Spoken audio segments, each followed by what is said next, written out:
Hello, students. Hope you all are doing fine. In this chapter, we'll be looking the attributes and aspects of the Constitution of India, Chapter 10. I hope you have watched the other two previous videos of Chapter 9, the preamble. So, in this chapter, I have taken the pictures of the features of the Constitution and made it a slide, made it a video out of it, so that it becomes easy for you to understand, and as well as you can compare the book as the explanation goes on. So, as I have told you, we are going to see the attributes and aspects of the Constitution of India. We'll be seeing its volume, size, the nature, as well as the feature of the Constitution of India. It says right here that the Constitution makers has made our constitution so workable that it is capable of securing unity and stability of the nation, and also it can help in nation building and also reconstruction of socio-economic. Once Dr. Ambedkar, who was a member of Constituent Assembly, he observed that it is workable. He feels it is workable. It is flexible as well as strong to hold the country together. That means to keep the country intact together in both peacetime and in wartime. And if anything goes wrong under the Constitution of India, the reason is not that we had a bad constitution. It is because we must accept that man was vile. That means our constitution can never lead us to a bad direction. Our constitution can never provide a bad result. It depends upon the people of the country. It depends upon the leader of the country, how they are leading, how they are expressing the constitution, the spirit of the constitution in the society. That is why our constitution is so unique and it is so special. It is so smooth that any wise man can take the country into the next higher level. So we have to be very proud of the Constitution of India. Let us see the features. Written and detailed constitution. Our constitution is so written, it is so detailed that every aspects of the society is being written in the constitution. Our makers, the constitution makers, does not want to take any chance, does not want to take any risk in post-independent period. Seeing the characteristics, seeing the nature of the society, they have understood that they must provide every details in the constitution in order to avoid the confusion. We know India is very diverse. That's why they have to be very precise in making the Constitution of India. So they took 2 years. They have assembled for 2 years, 11 months, and 17 days to write and enact, to write as well as enact. They also has drafted, debated, and enacted. Debated, you know, the members of the Constituent Assembly, they all has given their own opinion, and that opinion was debated time and again. Then only the Constitution was made. So basically, it contains 395 articles. It is divided into 22 parts, 12 schedules, and 101 constitutional amendments. Jennings once observed that the largest written constitution in the world, it is larger than the Constitution of United States, Japanese Constitution, French Constitution, Swiss is Switzerland Constitution.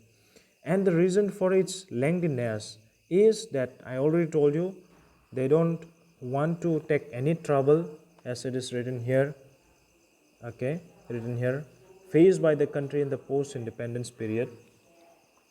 And that's why they have incorporated very several unique features, directive principles of state policy, which act as a guide for the government to make a policies. It has provided emergency provisions, language provisions, provisions regarding protection of interest of scheduled castes and scheduled tribes, other backward classes, so SCs, STs, OBCs. By now you all must have already heard about it. So special constitutional bodies like Election Commission, UPSC, Union Public Service Commission, state public service commission, like we have one in Tripura, there is Tripura Public Service Commission. So naturally, it made the constitution quite lengthy. It is very unique in its features. That is why now what not does our constitution does not contain. It contain everything. That's what it made. It is made very bulky. That is why it is very bulky. So, like fundamental rights, center-state relations, schedule of the constitutions, and some others. And also, constitutional amendments have not lagged behind in increasing its size. So recently, we have Citizenship Amendment Act, which was Citizenship Amendment Bill, which brought a changes in uh, how to acquire the citizenship of the country of our country. So it brought changes to that.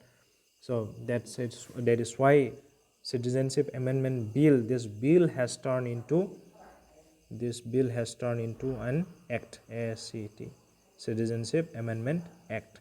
So we have seen GST, Goods and Services Tax. We have seen this Citizenship Amendment Act. So all these are constitutional amendments. So it needs to be added in the constitution. That's why it increased the lengthiness of the constitution of India.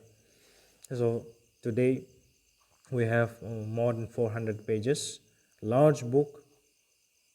So that is why our constitution is very unique in its nature. Next is we have the federal features, federal structure, and unitary spirit. So like it says, the Constitution of India provides a division of powers between the center and states. Before we go on these points, I want to quote Article 1 of the Constitution of India. It declares, India, that is Bharat, shall be a union of states. So in the Constitution itself, it says union of states. That means nowhere in the part of the Constitution it is mentioned that India is federal or India is unitary. Nowhere it is mentioned. So we cannot say India is either federal or unitary. We cannot say that. So if we see a division of powers between the center and the states, that means basically, if we speak in a layman's language, there is an existence of central government as well as the state government. So both these governments are given powers of their own. They have their own duty to perform. They have their own responsibility to carry out, to do. So their powers are divided. Neither the states, neither the center can affect each others, can influence in each others. So that is why it has that means what it is a federal in nature. Number two, written in rigid constitution. written written because the constitution makers want to avoid the confusion. So it is written, that means it is clearly there in the constitution, the powers that are given to the centers as well as states. It is rigid, that means it is strong. Written rigid, that means it cannot be amended easily. It is very strong, the constitution. Nobody can change it, or if one has to change it, it has to go through a difficult process is to be taken. Number three, supremacy of the constitution. That means there is no other law. It is the constitution that gives powers to the center and the states. So both the center and states are supposed to follow the constitution of India. Number four, independent judiciary. So judiciary is independent. It is neither influenced or manipulated by the legislature or the executive. We know we have three branches of the government. One is legislature, executive, and the other is judiciary. So judiciary is kept independent. Why? Because it has to settle the disputes between the center and the states. Suppose if there is any kind of confusion regarding the powers and responsibilities of the center and the states, then that time the Supreme Court will interfere, the judiciary will interfere and settle the disputes between the two. Number five, we have bicameralism. That means bi is two, cameralism means house. So that means two house. So we have, as you are already aware, we have Lok Sabha and we have Rajya Sabha.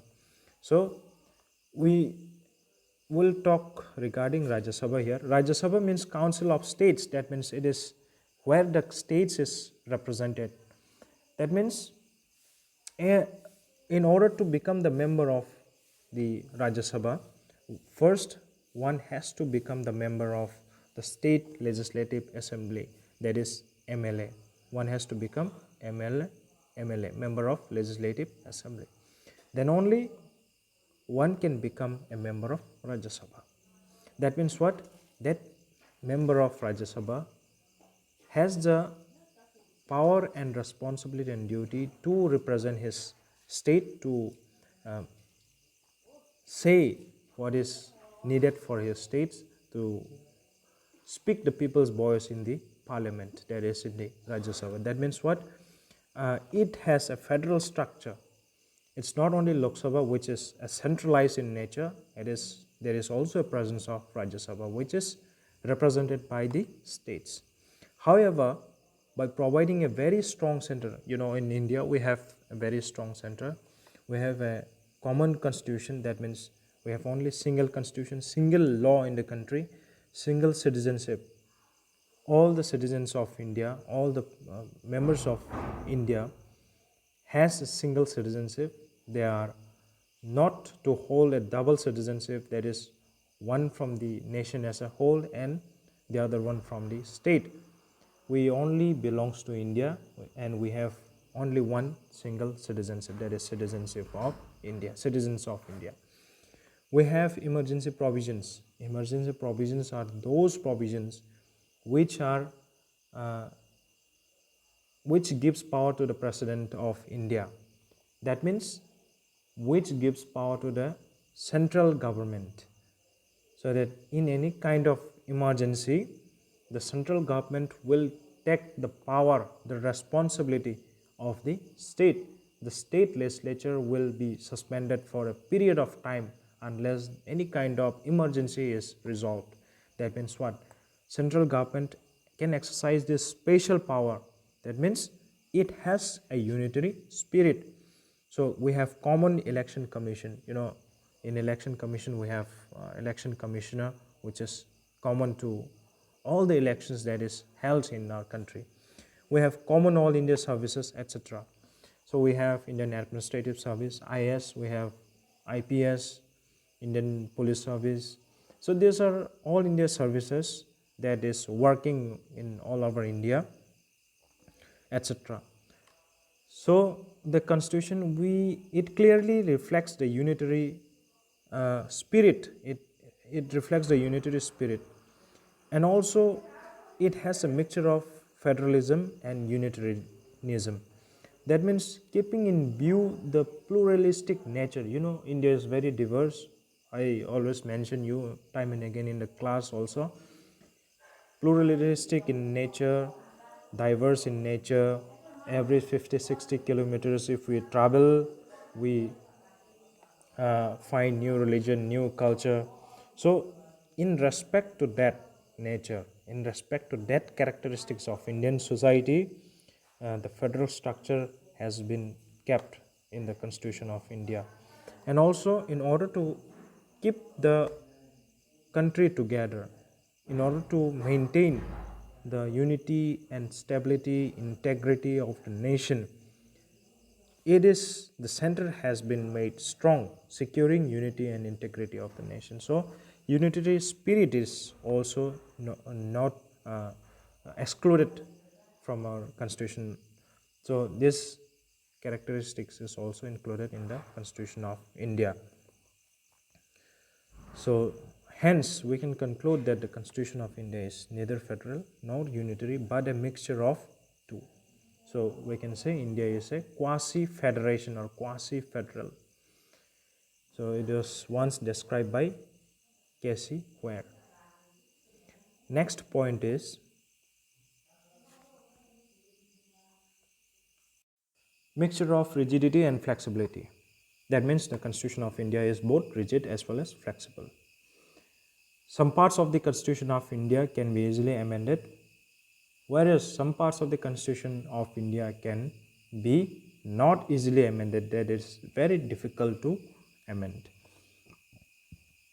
Parliament can amend parts of the Constitution, some parts of the Constitution, by just simply passing a law. Formation of new states, we know Uttarakhand, Telangana, uh, Jharkhand, Chhattisgarh. Once upon a time, Tripura was a union territory. Then later on, it gets a full-fledged statehood status.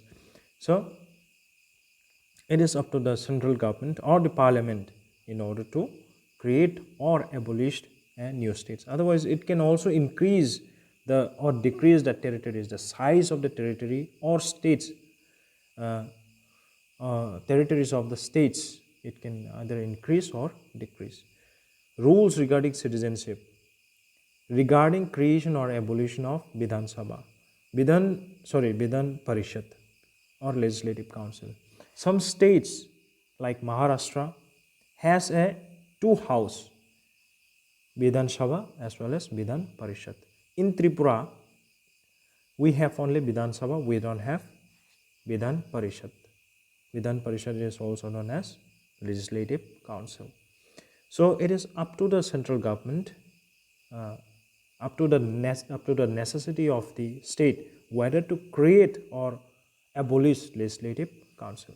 It is not that important. Legislative council is not as important as uh, legislative assembly or Vidhan Sabha. So some states has, especially bigger states has Vidhan Parishad. Not all the state has Vidhan Parishad. So this can be easily amended by a simple method. Even Rajya Sabha alone can make changes in features of the Constitution of India by passing a resolution supported by two-third majority. That means two-third of the member of the Rajya Sabha has to support that changes. Under Article 249, it can declare a state subject. That means I already told you that there is a state subject as well as central subject. That means where they are supposed to work, where they can apply their power and fulfill their responsibilities. So any state subject can be declared as national importance if Rajya Sabha feel that state matter has to be taken or has to be solved centrally. That time Rajya Sabha can declare any of the state list as a union list. So that liberty is enjoyed by the Rajya Sabha. Likewise, under Article 312, it can establish or abolish. Here it says abolish any all India service by this mechanism. That means 312, Rajya Sabha has the power to create or abolish any all India services if Rajya Sabha feels necessary. So this feature reflects the flexibility of the Constitution. That means this is a very easy way to amend the Constitution of India. Let us see the methods regarding the amendment under Article 368. Most of the provisions, number one, of the Constitution can be amended by Union Parliament, by the Parliament itself, by passing the amendment bill by a majority of total membership and the two-third majority of members present and voting in its two houses. That means in Lok Sabha, that particular bill, amendment bill, has to pass with two-third majority. Then it goes to Rajya Sabha. Then in Rajya Sabha also it has to pass with two-third majority. So if it is introduced in Lok Sabha, it has to go to Rajya Sabha. If it is introduced in Rajya Sabha, it has to go to Lok Sabha. And finally it goes to President, and when the President gives his consent, it becomes a law. That means in both of this house, each of this house, that bill has to pass with two-third majority. So this is one method. Second method is for the amendment of several specified provisions. There are some specified or special provisions which cannot be amended easily. For example, the manner of the election of the president, the extent of the executive power of the union, the extent of the executive power of the state, provisions dealing with the union judiciary, provisions dealing with high courts in the state, distribution of legislative powers, representation of states in the parliament, the procedure of amendment of the constitution, seventh schedule of the constitution of India. That means here this part of number 1 will follow. That means that bill has to pass with two-third majority in Lok Sabha and Rajya Sabha.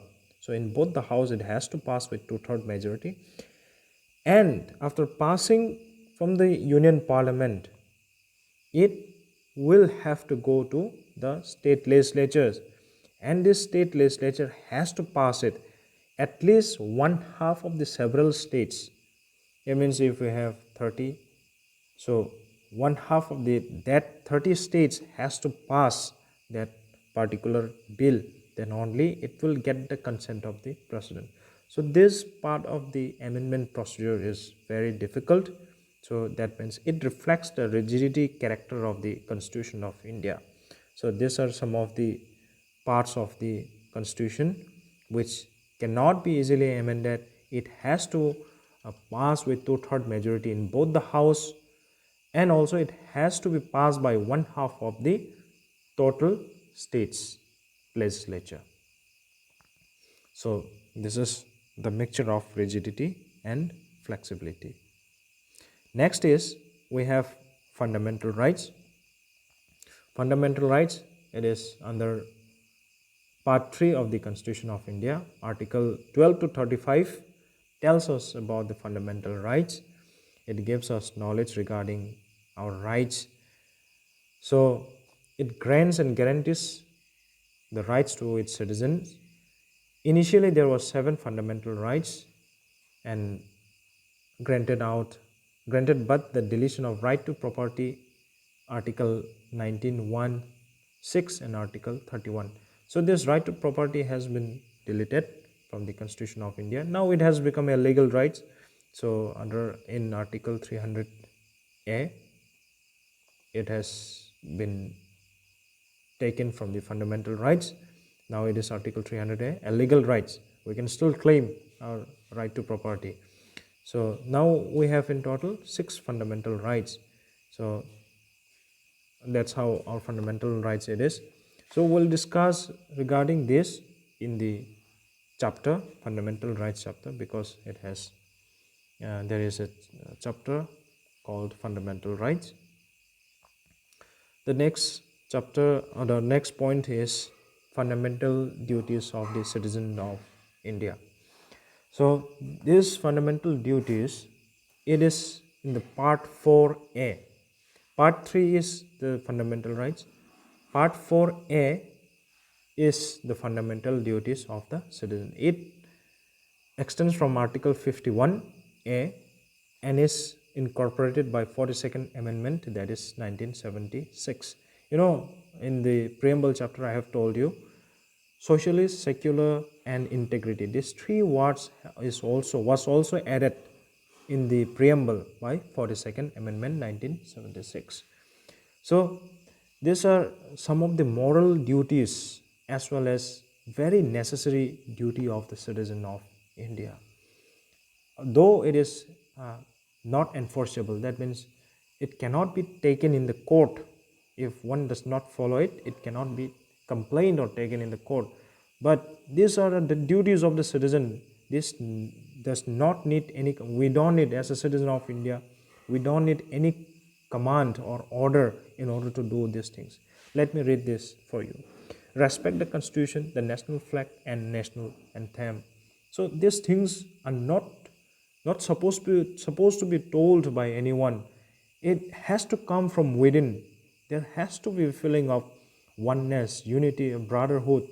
Then only one has to cherish the national importance. One has to remember how our leaders in the past, the independence, the fighter for the independence, has sacrificed their life and brought India as a strong nation, as an independent India. Now we are ruling ourselves, we have our own laws, we have our own constitution, we can live in dignity. So respect the constitution, the national flag, and the national anthem. Number two, cherish the noble ideas of freedom struggle, as I have already mentioned in point number one. We have to cherish the noble ideals of the freedom struggles. Number three, uphold the protect the sovereignty, unity, and integrity of the nation, of the India, of our country. So next is there are 11 in total. Number four, that is defend the country and render national service when called.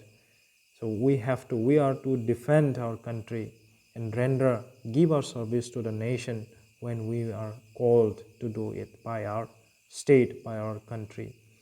So we must perform that duty. Number five, promote the common brotherhood of all the people of India and renounce any practice derogatory to the dignity of women. Anything that is harmful for the dignity of women, we must renounce. We must renounce that thing. We must promote brotherhood. That means unity and integrity is to be maintained. Number six, preserve the rich heritage of the nation composite culture. We have a very rich heritage. Our culture is very unique. We have many historical places. We have historical documents, historical traditions, cultures, places to visit. So we must preserve that rich heritage of our country. Number seven, protect the natural environment and have compassion for living creatures. We must have a living compassion, a kindness. We must show a kindness towards the living creatures. So and also protect the natural environment. India is very rich, as I already mentioned, in its environment as well. We have various types of weather and climate and vegetations and drainage system. So India is very diverse in that way as well. Point number eight, develop scientific temper, humanism, and spirit of inquiry and reform. Scientific temper, we must think rationally, we must do something that is logical, we must try to always develop uh, something that is very important to human, and spirit of inquiry should be there so that we can bring a reform in the society. If something is wrong, we must make it right. So that is how a citizen of India is expected to perform. Number nine, safeguard public property and abjure violence. We must avoid violence and safeguard public property, as I think you are already aware of this point. So number 10, strive for excellence in all individual and collective activity. Strive for excellence. That's why we are to excel, we are not to lag behind. We must move forward. That's why this class is taking place right now.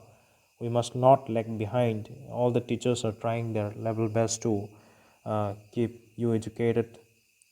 Teachers are learning as well in this lockdown period. So we must work collectively. Both the students and teachers are to expected to work collectively. Not only the teachers are doing this, even the students also must cooperate and coordinate with the teachers. So nation is facing a crisis, the whole world is facing a crisis. We must work collectively. Students are the future, so students must not lag behind.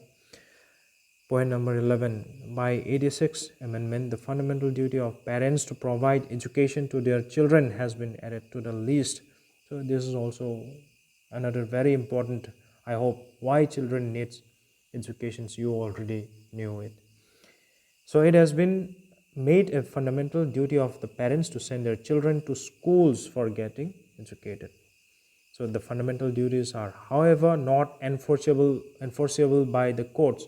It means one cannot go to the courts and complain if one does not perform all this. These are moral obligations. These are to be expected from a normal human being or a intellectual human being. Uh, these are to be performed. These are not supposed to be given order or command. These are to come from within. Every normal human being are expected to have this kind of character. Like directive principles, these also form a part of constitutional morality. So I already told you it's a part of constitutional morality. It's a human's moral, human's nature.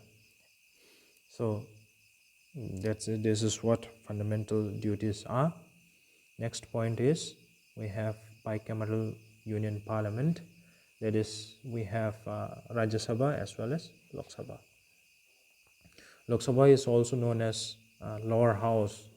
It is directly elected house of the parliament. Directly elected.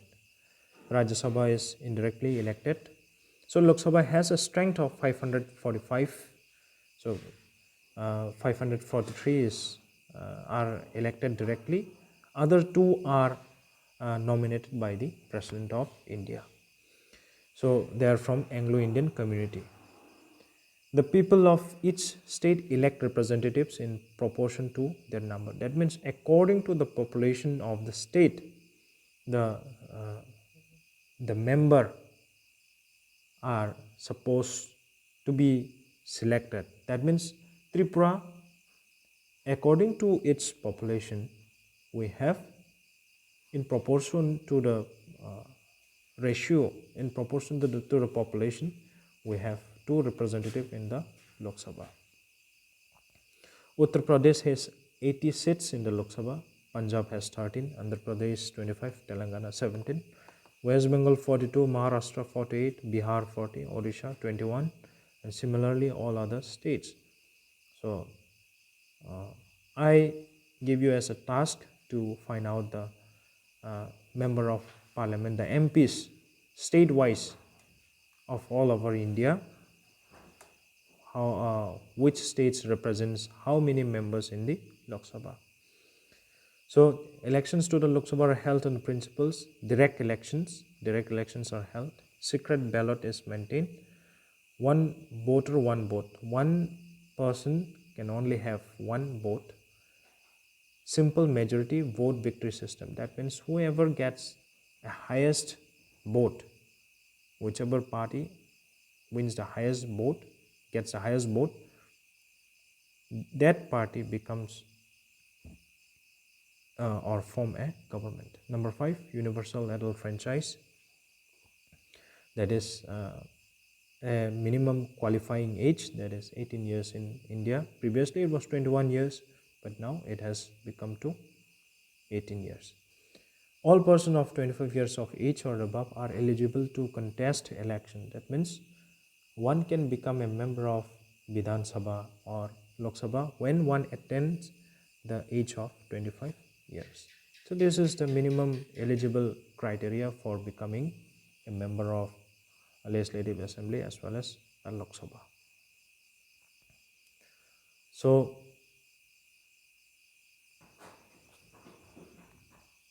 Rajya Sabha is the upper house and is indirectly elected house which represents the states. As I already told you, present membership is 245. Out of these, 233 are elected by all the states legislative assemblies through a system of proportional representation. That means according to the population, and 12 are nominated by the President of India. The person who are eminent, who are excellent in their field, for example, arts, science, and literature. So these people are nominated by the President of India. There are 12 in number. Rajya Sabha is a quasi-permanent house. Quasi-permanent house means the Rajya Sabha cannot be dissolved. It is not a temporary house like Lok Sabha.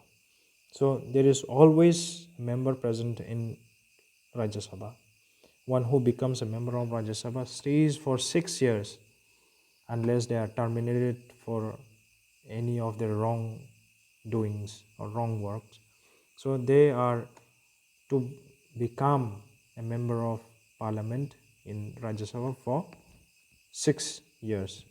So it is never dissolved as a whole. It's 1/3 members retire after every 2 years.